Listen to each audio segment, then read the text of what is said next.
My attorney literally looked at me and said, John, there's no way you're gonna beat this. The camera clearly showed it all.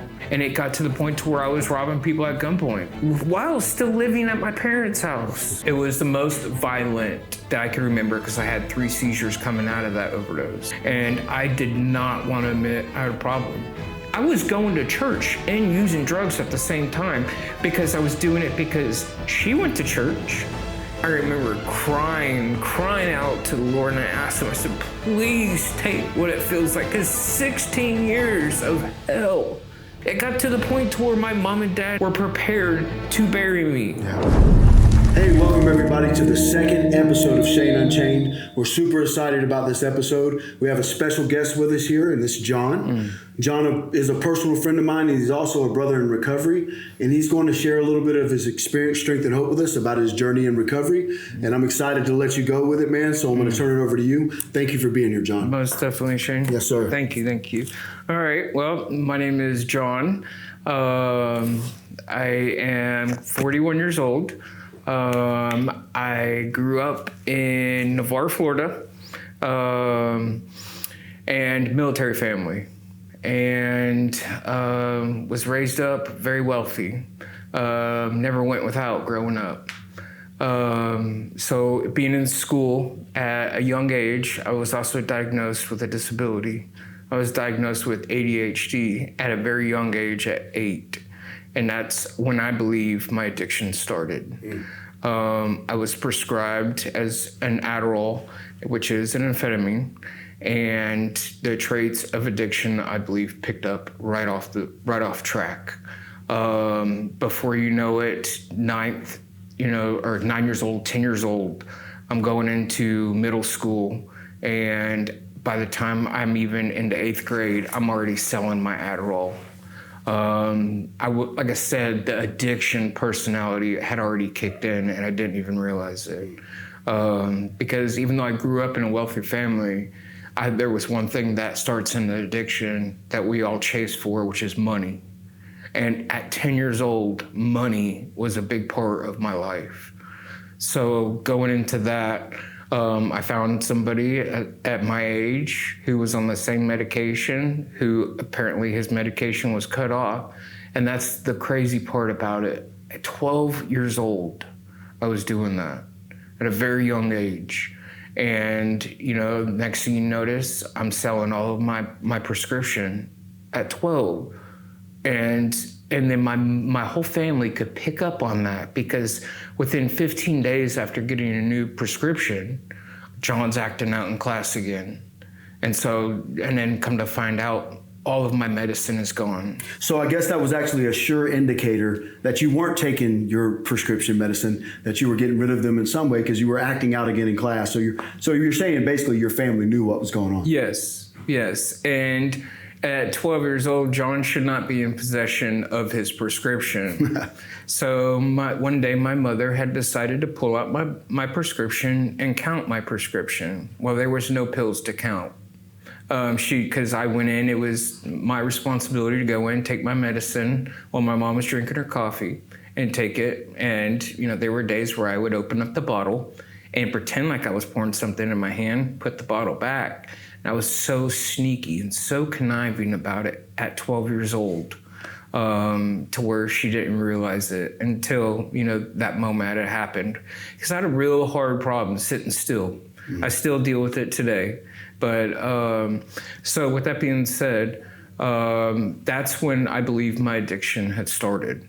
So, I grew up. It was not working for the purpose that it should have been working, because I wasn't taking it. Sure. So go into 6th, 7th, and 8th grade. I was failing school. Had to repeat the 6th grade. My behavior, I got in multiple fights growing up in middle school, because I had so much anger already built up inside of me, because I felt like I wasn't properly, as we call it, medicated.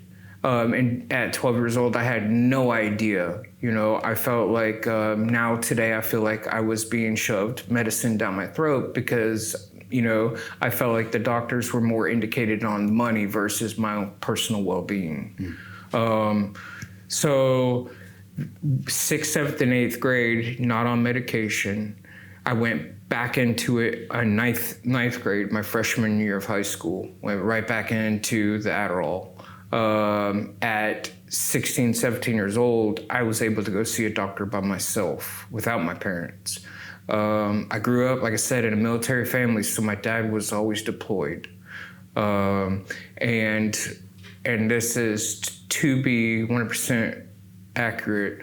My mother and my sister, she took care of my sister. I have a sister who's 4 years older than me. So John could always act out and goof off and get in trouble while my mom was trying to pay attention to my sister, being involved with boys growing up. So at 15 to 16 years old, I caught my first charge in school. And it was a arsony charge where because I was so addicted to the money. And on my path from my school to my home, there was a YMCA I walked by every day. They kept the register, the candy, everything inside that. And I broke into it. And then I did it again. And that following week after I did it the first time, I did it with somebody else. And this other person happened to be a little bit smarter than me and wanted to burn the place down so we didn't leave any evidence behind. Ended up burning the YMCA down. So really he wasn't a little bit smarter.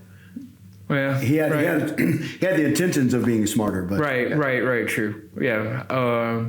So ended up getting in trouble, and at that time and point, since I was considered a minor, I believe at that time and point, at my age that happened, I was considered a minor.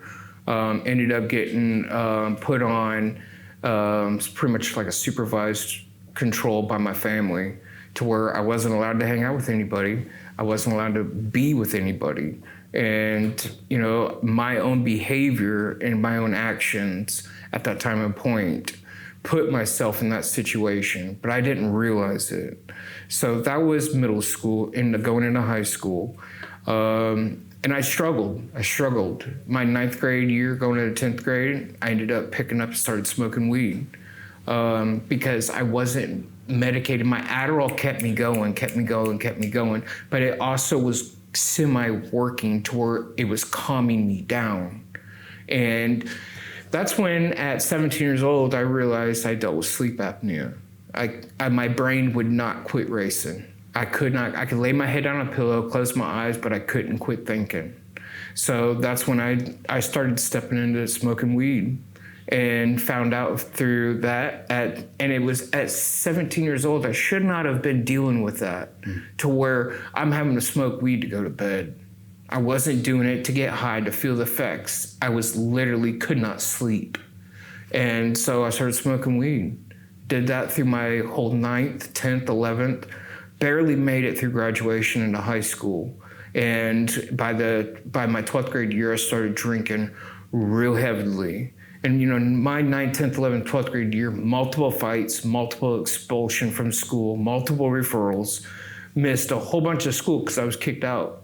Because I had no control. I had no control of myself. My family had no control of me. But my parents, my mom and dad did the best they could. My dad did the best he could by supporting his family to make sure we had a roof over our head. He was a good man, my father was. And my mom was working as well too. So when you have parents that are working and their children are not supervised while they're at work, things are gonna happen. Yeah, there's no guidance. There's no guidance. I experienced the same thing. Right. So I had my own free will. And I luckily, it's weird because I lived my elementary, my middle, and my high school, I lived within a mile from growing up. So when John would walk out the door to go to school, he would wait for his parents to leave and then come back to house and stay in the house all day. And then I got busted. My mom came home from lunch one day and found me at home. And then she got on the phone and called the school, and that's when she found out how many days I missed. Mm-hmm. And that's when she caught on. My 12th grade year, very hard into drinking. I got into drinking really heavily, smoking weed. And I was the type of person to where I've heard somebody else say this that I know, that I could walk into a bar and find a Coke dealer within the first 10 minutes I'm there. And when I started drinking and going out and drinking, that's when the other drugs came in. When I started socializing with other people who were doing the same thing I was doing, drinking, partying, you name it. So I started drinking real heavily, and then that's when the cocaine came into my life. And it's so hard to literally break this down piece by piece by piece, because a lot of my early teens into my 20s were a blur, because I drank blackout drunk to where I don't remember the bad incidents that had happened. But that's when the drinking happened and the cocaine happened, was when I laid down the alcohol and got into the heavier drugs. And so I got into cocaine, 18, 19, 20, 21, cocaine and ecstasy.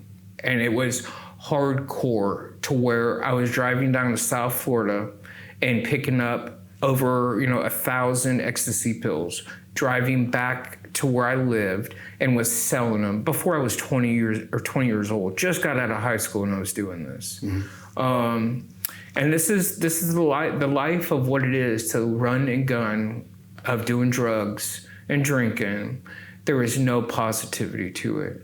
At 20 years old, I was hooked up with people that told me to get into a car, because I was addicted to the money still. And I had to have money. Did I know I was an addict at that time and point? I had no clue. I just kept doing it, There wasn't a time where I went 24 hours without doing it, to where I could feel the side effects of the detox, the withdrawals from the alcohol and the drugs. There wasn't a time. So there was never a time where you were thinking to yourself, man, I'm continuously using, I'm continuously doing all these things, and I might just have a problem. Like, I might be an addict. That never dawned on you? Never. Not in that time frame, no. And the reason behind it is, like I said, I never had a time where I stopped. And because I was constantly running. My job was to wake up in the morning if I went to sleep and go back and drive down to South Florida and pick up as much drugs as I could and bring them back, because I was getting it for cheap. And then I was flipping them. So at that time frame, at 21 years old, was when I experienced my first overdose. Because it went from the alcohol, the cocaine, to the ecstasy, and then to the Roxys, oxycodone. And since I was in South Florida, and we all know the pill epidemic that had happened, I ended up finding a doctor down there in South Florida through a friend of mine who told me, I was so deep into it to where I wanted everything, and I wanted it now, because still today I deal with it, instant gratification.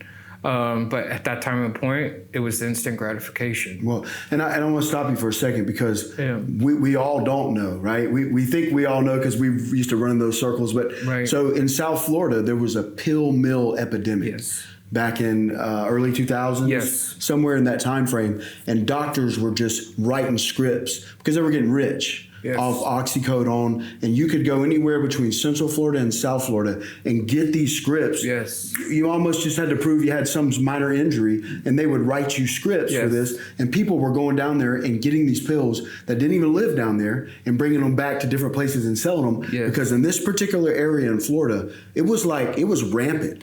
It was like it was a serious racketeering pharmaceutical situation, and they all got in trouble at some point, right? Yes. But I'm sorry, go ahead. I just want everybody to understand what he was saying. It was a scary ordeal, and I knew it was wrong. I did, but I was so addicted to the money, to where, and it wasn't just in South Florida.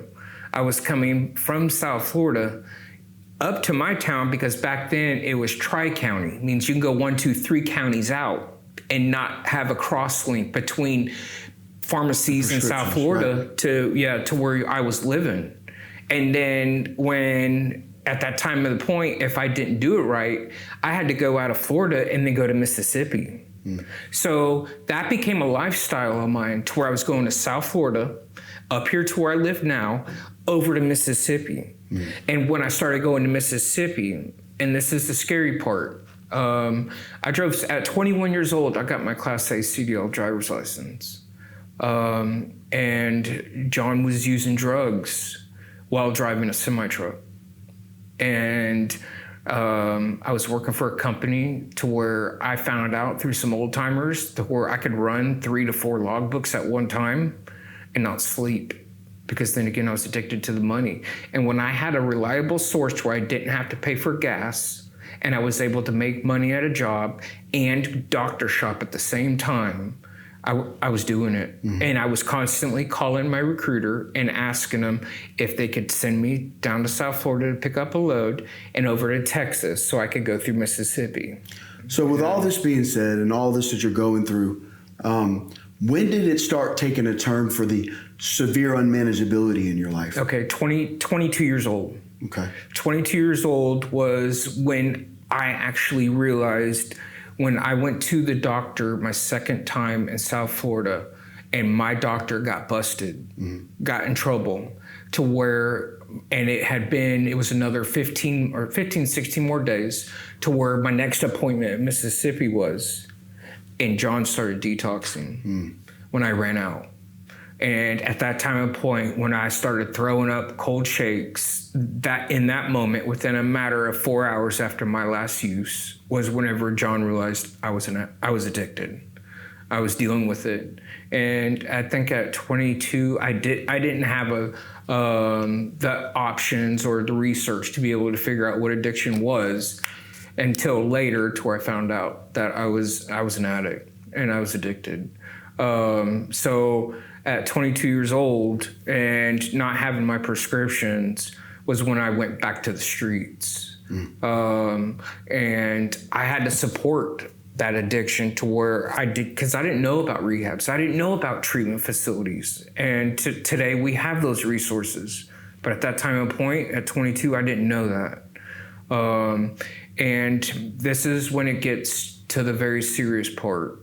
From 22 to about 26, whenever these doctors started getting busted and the pill mills started slowly slipping away, was when the black tar heroin, the gray, brown, whatever it was, heroin in general, started making its way to the streets. And that's when I experienced my first use of gray heroin. Was the first experience of an overdose. Well, second experience, sorry. The second experience of an overdose. And it was the most violent that I could remember, because I had 3 seizures coming out of that overdose. And so, oh boy, when it goes from 22 to 26, 27 years old, and it was just nothing, like I said, every single day, 7 days a week, of waking up, and the first thought in my mind was how to go get my next fix. That was my first thought every day. And that's all I had on my mind. And at that time and point, the drugs were there, the money was there, the sex was there, the females were there, everything that I was addicted to. And I did not want to admit I had a problem, because no one was taking it away from me. Even though I had experienced the overdose, the law hadn't been involved yet in that part of my addiction. At 28, it was when I caught my first drug charge. I was coming back from driving a semi-truck in Pensacola, dropped there, and ended up meeting my dope dealer on the way home and driving home. And I had people apparently calling that I was swerving all over the road, dropped down to 15 to 75 miles an hour. And someone called in on me. And by the time I made it down Highway 87 into my hometown, they were waiting for me, because it's a one-way in, one-way out up Highway 87. They were waiting for me. They pulled me over, and I was higher than a kite. And they pulled me over, and that's when I caught my first DUI. And I was so out of it. I got bonded out, but I was still so out of it. And I went and saw my attorney. Well, they had the DVD recorded of the dash cam. My attorney literally looked at me and said, "John, there's no way you're going to beat this," because the camera clearly showed it all, and it was so embarrassing. Yeah, I was going to ask you, what was that like looking at that footage? Were you kind of cleaned up then? Yeah. And so you having a clear mind and a sober mind, What was it like looking at that footage of yourself in that state? It was sickening. Yeah. Yeah, it was sickening to where, I was so lost. I was able to feel the motion, but not express the motion to outside people that I was even dealing with it. Sure. And and I'll never forget it because my mom and dad witnessed it. They witnessed watching it in my attorney's office. And I'll never forget the expression on my dad's face. With what my dad does for a living, I still to this day don't know what he does. But what he does or was doing, every time I got in trouble, he had to report that to his higher people at work. And I didn't care. Yeah. I didn't care, even though I knew my dad's job was what was keeping a roof over our head. I didn't care that me getting in trouble could jeopardize my father's career. And that's the self-centeredness of our disease, right? We don't care about who we hurt. We have no consideration for how people feel. We just need to change the way that we feel, despite who gets hurt in the process and the consequences to follow, right? Most definitely. All right, so tell me about after your arrest, what, and you can be as raw as you want on this podcast, John. I mean, this is to help somebody. So you can share the despair and the darkness that you walk through for a minute, and then let's talk about your redemption story. Okay. So what my disease and my addiction brought me to, all the time, the money eventually runs out. It eventually stops. Either the people you were getting your drugs from, that they get in trouble, and then you got to try to find somebody else. And it's a process. It's like a dog, how when a dog returns to his vomit, when he throws up. And so that was the process of me going through to the bitter ends. And we know the outcome: jails, institutions, and death. That's the only way it was leading me. And when the money ran out, I went to as far as my sexuality, as far as exploring, whether it was doing anything and everything I could to get my next fix. And whether it was sleeping with another man, another woman, I didn't care. Because I had to feed myself, because I did not want to be caught with being dope sick. The misery. And that's what we feed, and that's what I believe every addict literally is so scared of whenever they transition to getting clean, is the detox. And that's what I was so scared about, because it was miserable hell. And so, I started exploring and started doing that because I needed more. We went to everything. I started stealing from people.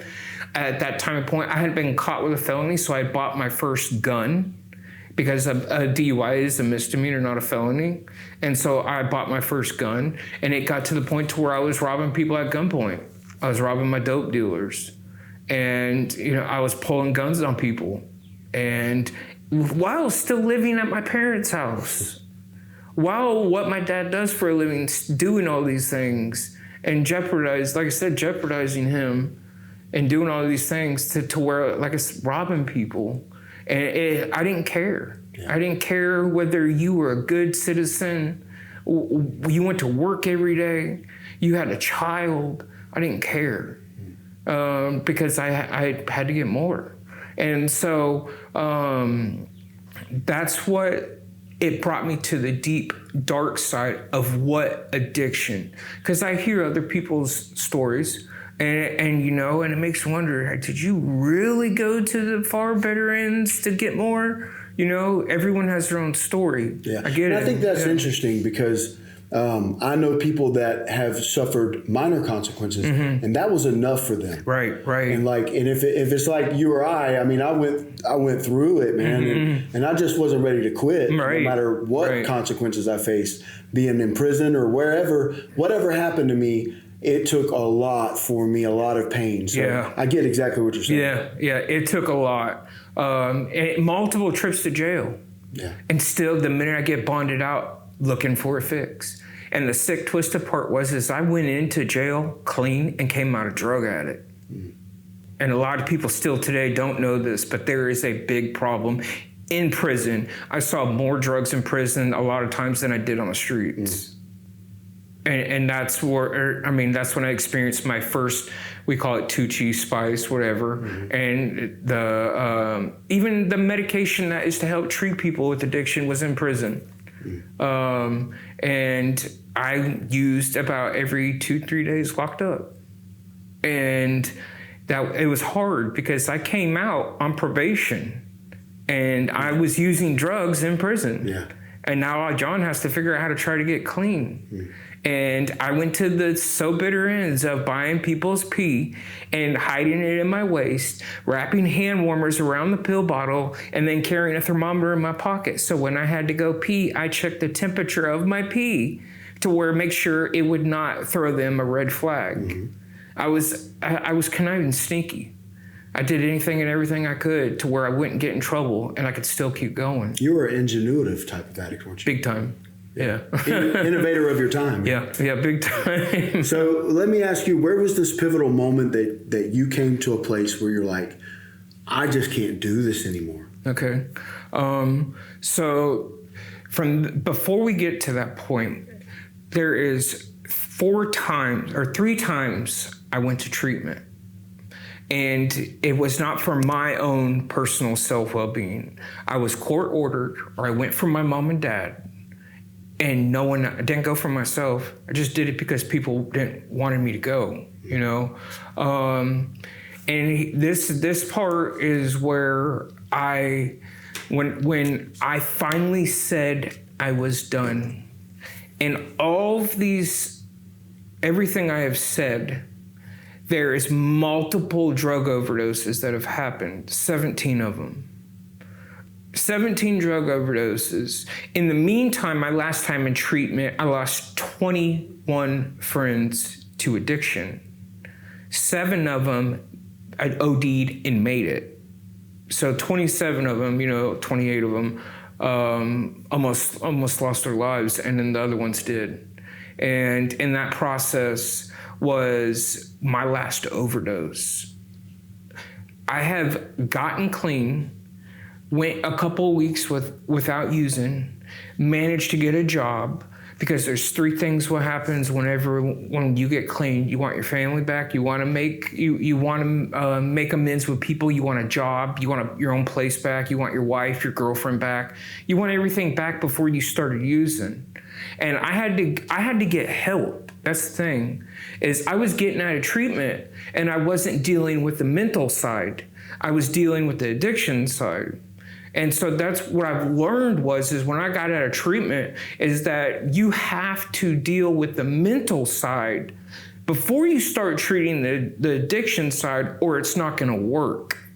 And so that's my experience, is I had to seek help for my mental side because all of the drug use that I was going through. And so I checked myself into a different facility, because let me tell you this, the 3 times I went to treatment, every time I went to treatment, it was either like a high school reunion because I knew people I was in there with.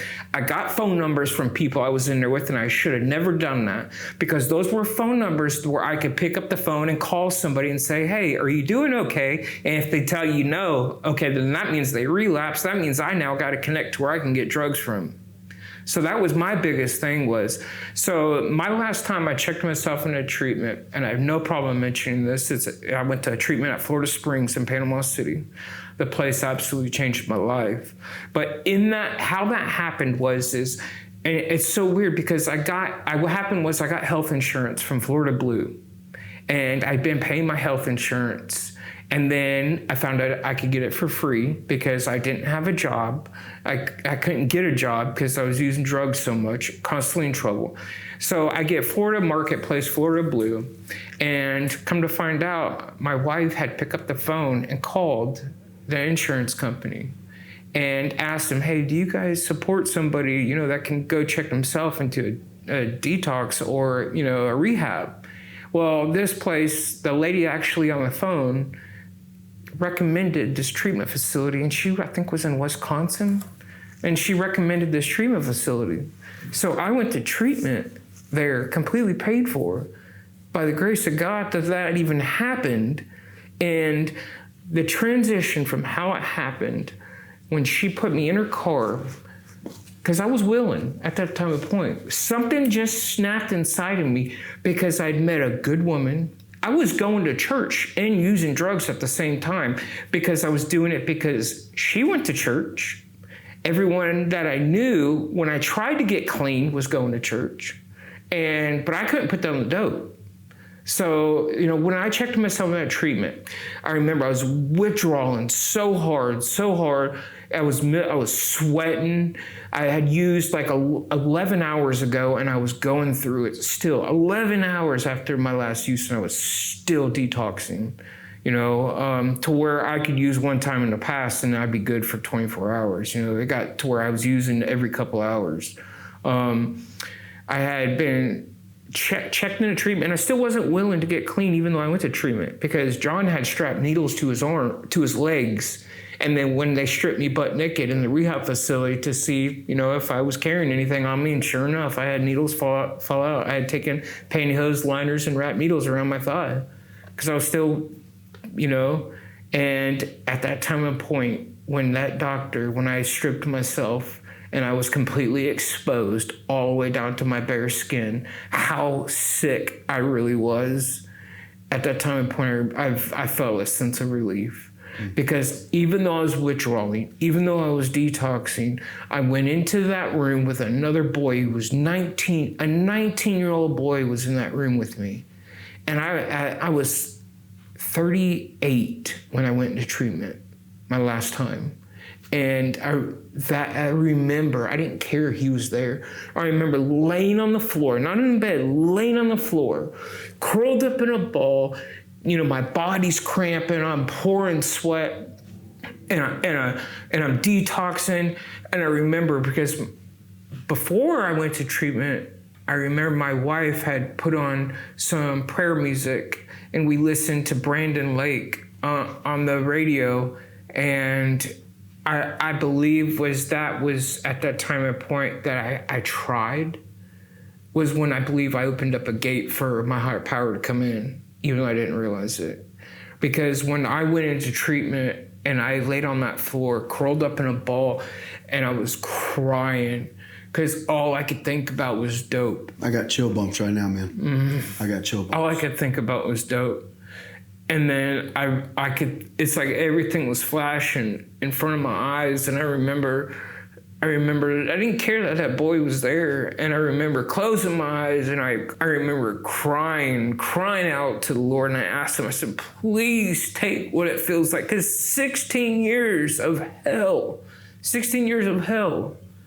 I remember crying and asking him, I said, please take this away. I don't want to do this anymore. I'm going to die. It got to the point to where my mom and dad were prepared to bury me. Yeah.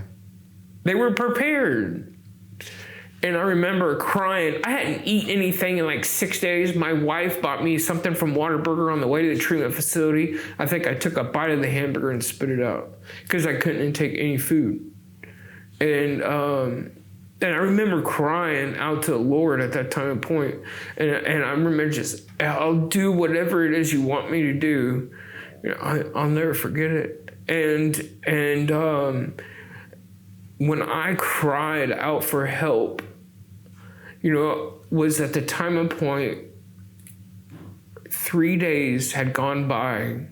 And I remember on day 3, I felt like something just completely cleansed my soul. I felt like something washed me, like completely cleaned me, because I felt so disgusting. I hadn't taken a shower in 4 days. I didn't want to take a shower, even though I was in a treatment facility that had 3 meals for me a day.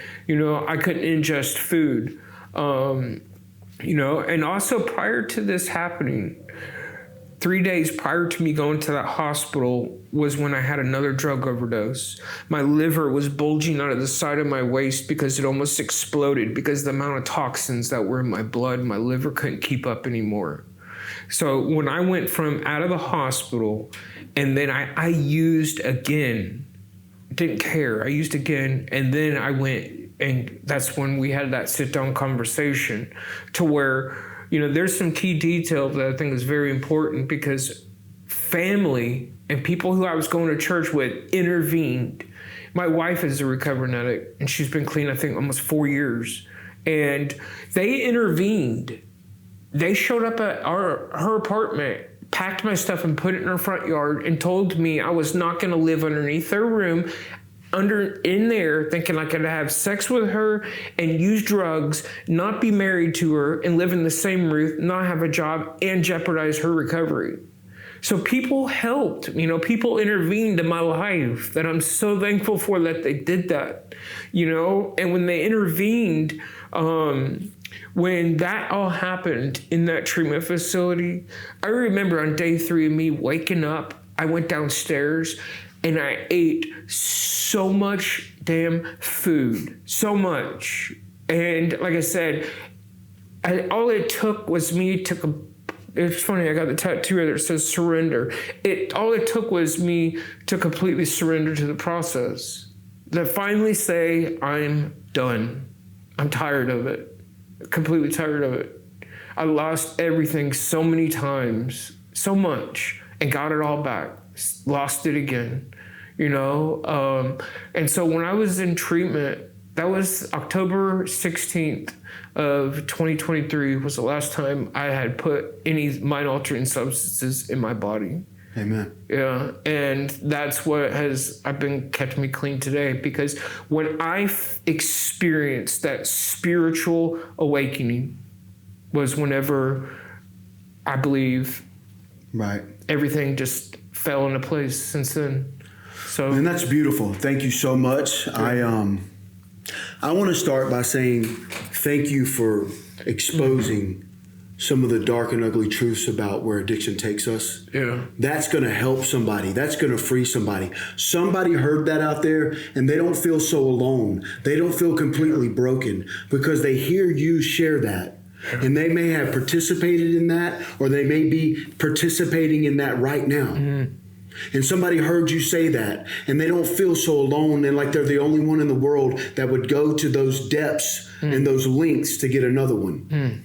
And I want to ask you a question. So what do you say to the people that, and I've had experiences where I cried out to God, please take this from me. Please take this from me, or take me from here. Right. Because I can't figure out how to do it anymore. Right. I can't figure it out with dope or without dope. Right. I just can't figure it out anymore. So to the people that are out there saying that prayer over and over and over again, kind of like I did, but nothing changed. Mm-hmm. What do you think is the magic formula that made that change in your situation?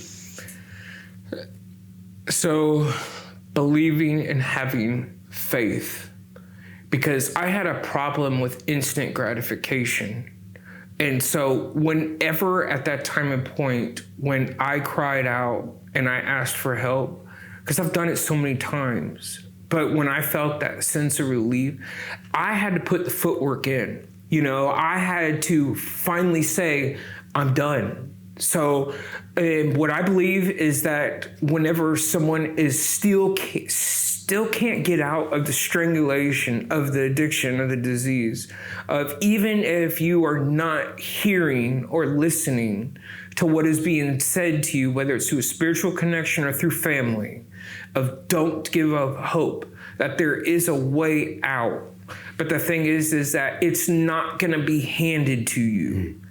If you're expecting somebody to pick you up, take you somewhere, and make sure everything's going to be okay, it's not going to work like that. That's an amazing point, and I want to touch on that for a second. So, I'm a huge advocate for the 12 steps, right? Mm-hmm. I work a 12-step of Narcotics Anonymous program. That's what I do for my recovery. But I'm also a child of Jesus Christ, Amen. Right? And I've been saved by Amen. Jesus Christ, and I make no apologies for saying that. Mm-hmm. But you have been in some Christian-based meetings. Mm-hmm. We don't have to name the fellowships, but right. I've been to many different ones, and I've also been to 12-step meetings, and you'll hear. I've learned to be bilingual to both sides, mm-hmm. because sometimes you hear conflicting things. Like Christian-based meetings will say something like, don't go over to those 12-step meetings because they let you worship whatever God you want. Mm-hmm. And so my answer to that is, God lets you worship whatever God you want. Amen. I mean, there's free will given to us by Jesus. Yes. To worship whatever God we want. So why do we condemn this 12-step meeting, which the 12 steps were derived and written from Scripture, scripturally inspired from the Bible. Yes. Whether people want to admit that or not, right? And it was my segue into building a relationship with Christ. It was my segue in learning about who I was, what I've done, being accountable for those things, and then seeking a God that can help save me from continuing to reinvent that will or to recreate that stuff in my life. And so I think it's really important that we, let's dive into that for a minute. So you had experience in both fellowships, a 12-step and what is your take on that? So my biggest thing is even though I was going to a 12-step meeting, I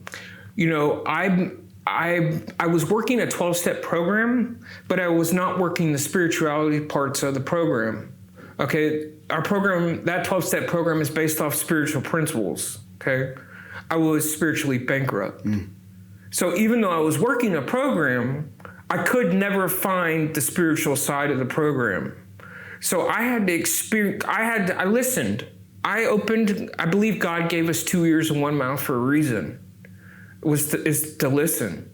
And so what I did is, since something wasn't working and I started listening to what people were telling me and I couldn't find it in a certain spot, I started going to a faith-based meeting. And I had experienced there. I had experienced a spiritual awakening doing that.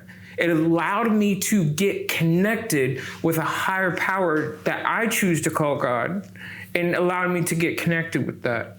And I did it for a full, solid year. Also, not just drugs was an addiction, sex was an addiction as well. So my wife is extremely beautiful, but even at that time frame when I was with her, for a full, solid year, I don't know how I did it, but God. We abstained from sex for a full solid year, and we also didn't live with each other for a full solid year. And so that's what had happened, is because I started learning in the process of I don't have to sleep with everything and be rewarded for it, as far as like getting a fix, because that's what I was addicted to. And so we abstained from that and went to a faith-based group. I started getting spiritually connected. I got involved with my church, fully involved. I started running a group that we called Fishers of Men, where a bunch of men get together, because I didn't know how to associate with people that weren't selling dope, that we call functioning members of society. I did not know how to associate with those people. So if I wanted to change, there's one thing they tell us, is that we must change everything. Not 99%, 98%, everything. So I changed everything. So I stepped outside my comfort zone. I started going to church, started going to this faith-based meeting. And when I started getting spiritually connected, and I had that spiritual experience, and I did that for a full solid 11 months and 18 days, I started stepping back into the 12-step program. And when I had started understanding what the 12-step program was about, I was prepared, because I had built that spirituality as part of my side. Yeah, and that makes a lot of sense to me, because so my disclaimer here is I respect every approach at recovery. Yes. I don't believe the 12 steps has monopoly on recovery. Right. There are many different ways people recover. Yes. And so, but what I do know is what you just said is, when I approach the step work with like the understanding, the identity of my higher power, which is God, right? It made so much more sense. Yes. Right? The spiritual principles are the things that I apply to what we call in the 12-step room shortcomings. What we call on the other side of the fence is sin, right? Yep. So shortcomings and sin are one and the same. Yep. So that's why I always joke, I've learned to be bilingual, because I know people and I mentor people, and I'm mentored by people in a Christian recovery setting. And I'm also in the 12-step setting, I mentor, and I'm mentored by people in the 12-step setting. So I know how to maneuver the language around so that it makes sense in both worlds. One thing that I will say, though, and this is something you hit on, and I think this is super important, I will not knock anybody else's experience. Right. I can't tell you what you did or didn't experience. But I can also say that sometimes sitting in a Christian-based recovery meeting, you'll hear someone say, we're not addicts anymore. We've been made new in the image of Christ, and that's the old man, and now here I am, the new man, and I'm not an addict anymore. So I have a hard time with that one from my own personal experience, because that tells me that if I'm not an addict anymore, I don't need to do any more work on the disease of my addiction. Right. And so not only does it do that, but it makes me think, well, if I'm not an addict anymore, I could partake in a social drink at dinner. So that's the difference, right? Like for me, I know that I'm still an addict because there's something inside of me that's been broken since childhood that makes me do some drugs or chase sex or money or whatever manifestation of the disease of my addiction is to change the way that I feel, despite who gets hurt in the process. And I will obsess and compulse on that thing, whatever it is. No matter if the world's falling down around me, I still want to do that thing, right? Right. And so there's something inside of me that does that. Now, I believe that God has led me to some different ways that I can work on that. And the 12 steps for me was that, right? And I can only speak from that experience. I can't speak for anybody else's experience. Jesus might have made somebody brand new and they don't struggle with that anymore. Right. And if that's their experience, hey, I respect that. Yes. But I think it's fair to say so that other people don't fall into that trap and think, oh, that's just going to be the way it is for everybody because I'm saved by Jesus Christ. There's no doubt about it in my mind. Amen. I mean, I walk with the Holy Spirit and I ask him to lead my steps every day. So you can't convince me that I haven't been through the process of salvation, but I still have to treat the disease of addiction. Does that make sense? Yes. So it was like that. It was like that for me. I mean, I've asked people in recovery. I've asked them. I was like, when you go to like do H&I or you hear somebody share on their clean day, and you ask them, have they experienced a spiritual experience? Awakening. Awakening. Gotcha. Right. And so, and you ask them that. And then you ask them how many years they've been clean. And then you go and ask the addict who is having trouble, who's only stuck in, this is just my experience. I've asked the addict who still deals with the stress, the troubles, the addiction of wanting to go back out, still deals with the thoughts. And you ask them, what are they doing?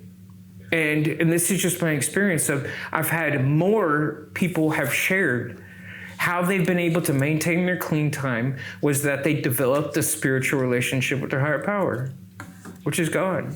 Absolutely. You know, and so that's my experience. And so everyone has their own story. I had a problem in a 12-step where I couldn't do it. So I was suggested to do something else, and I didn't want to die anymore. So I listened. And so I did anything and everything I could, just like I did to go get my next fix. Yeah. I did it. And here I am today. I'm alive because I listened. That's amazing, man. Yeah. I think that a perfect indicator is if I feel like I'm not an addict anymore, then I'll run out. Let me run out there and try one. Yeah. And so if that doesn't work, then I'm not cured, right? Right. So I don't believe there's ever a cure. There's a cure to the disease of addiction. I think that it's a lifelong process that I keep trying to make that decision not to pick up today, no matter what. Do something that is progressively productive for my recovery. And I guarantee you that the quality of life around me will start to get better. Yeah. Like I'm an odds guy, right? I want to stack as many odds in the favor of me not ever using again as I possibly can. Right, so that when there's an opportunity and it presents itself and it's right there in front of me, there's whatever I want right there in front of me. I have created such a quality of life, and I've created such a good relationship with myself and with my Creator, that I'm going to choose I love me more, I love him more, and I love my life more than to destroy myself with touching this that one time for that instant, quick very temporary fix, right? And so I think that that's important for me to say. And I want to say that my brother, he did a 12-step thing for maybe a year, and then he went into the ministry, and he's got like 22 years. So obviously there's something to it. What I want to say to anybody that's struggling out there is that no matter how you find some format of recovery, I think it's so important that you find some format of recovery. Like for me to think I'm just going to get out of treatment, or I'm going to stop using for whatever reason, whether I get criminally charged and I'm on probation, whatever brings me to the state of not using, if I think I'm just going to wing it from there, then I'm probably not going to make it. Right. And I would say that that's pretty universal. Yeah. If you have the same disease of addiction that I do, that's pretty universal, that I'm not going to be able to just jump out here and wing it, self-will it. I mean, and also lastly, I'll say this. I think that that's one of the biggest things for me when it comes to inviting Jesus in on this step working process is I had already been clean for some years. And I'd already experienced some life and made some mistakes and circled through the gauntlet of my manifestations of my disease, which is like money, sex, approval, all of those things where I obsessively and compulsively chase to try to feel better on the inside because I can't stand being me in my own skin for 5 minutes, whether I have drugs in my life or not, right? Right. And so at some point, I had to see God because there were some things in my life, even clean, that I needed cleaned up. Yeah. And I needed Jesus to do that for me. Yeah. I needed that accountability. I needed that spiritual divine intervention in my life for me to say, you know what? I'm going to strive for a higher obedience now. I'm no longer worried about just not using drugs. I want to change fundamentally some of the things inside of me, some of the sin or the shortcomings for us 12-steppers. And so I want some of that to stop. Yeah. And I can't do that on my own. And in the 7th step, it's really calling me out. It's calling me out to have God remove these shortcomings. See, in the 6 steps, it's talking about the defects of character, making a list and become willing to have them removed. But it never says that God's going to remove all my defects. Some people get that wordplay twisted. Right. It says that I just become entirely ready and willing for him to do so. Because then and only then am I vulnerable enough and I'm submitting enough. I'm in a state of submission that when I go into the 7th step, that I can remove the behaviors. So the defect is arrested because I'm not participating in the behavior anymore. Does that make sense? Yes, big time. Right. Yeah. And so for me, I have to look at it just like that. I was entirely ready and I'm submitting to God. Hey, these are my defects. Please help me work on in the 7th step, removing the shortcoming. So if my defect is I'm dishonest, my shortcoming is me telling you a lie or deceiving you or being manipulative. Right? When I'm asking God to help me with that and I stop acting that out, I still have the defect. It's in there. It's just arrested. Right. See, I had another defect. It's called using drugs. Yeah. That's a defect. And the shortcoming is me using drugs, right? And so now when we talk about our disease being arrested, well, that part is, it's arrested. I'm no longer acting out that defect. Right. And so I think it's important for us to decipher between the two, because if all of my defects were removed, then what would I be? Right. I would be God. Right. And that's not possible. Right. There's only one perfect. Right. So I still am defective. I'm a defective human being, despite popular belief. That was a joke. I'm still completely defective. I have many problems that I struggle with, and that's why I keep crying out to Jesus. Yes. And that's why I keep working steps, and that's why I keep going to meetings. Man, it's been an absolute honor. Yes. It's been an absolute pleasure having you here. You don't know what it means to me that you were able to get so raw and so real right here on this podcast, because you've touched somebody. I know that you've touched somebody. Man, there's no doubt in my mind that somebody's going to hear this message and they're going to say, man, he's been through all that. And more. and probably more than we had time to go, to tell. Yeah. He's been through all that. And he's getting clean. He's been clean for almost 3 years. Almost 3 years. Yeah. When I remember I couldn't put together 3 days. Right.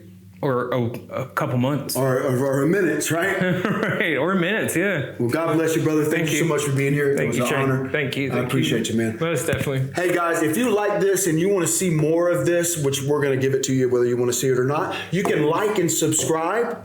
And just make sure that you also send, the email will be dropped. Guys, please send in your topics, your questions. If you're struggling and you don't want anybody else to know, you want to be anonymous, we have no problem with that. You know, you might be going through something you don't want your mom to know about, you don't want your dad to know about, you don't want your husband, your wife, whatever the case is, and you just want some perspective on it. Send that in and we will send that to you. I promise I'll share on it. And if I don't have experience on it, I won't say a word about it because I'm not just going to shoot from the cuff, guys. I'm going to share with you my personal lived experience as an addict in recovery and also as a believer. So, guys, I love you. I hope that you have a great day, and we'll see you later.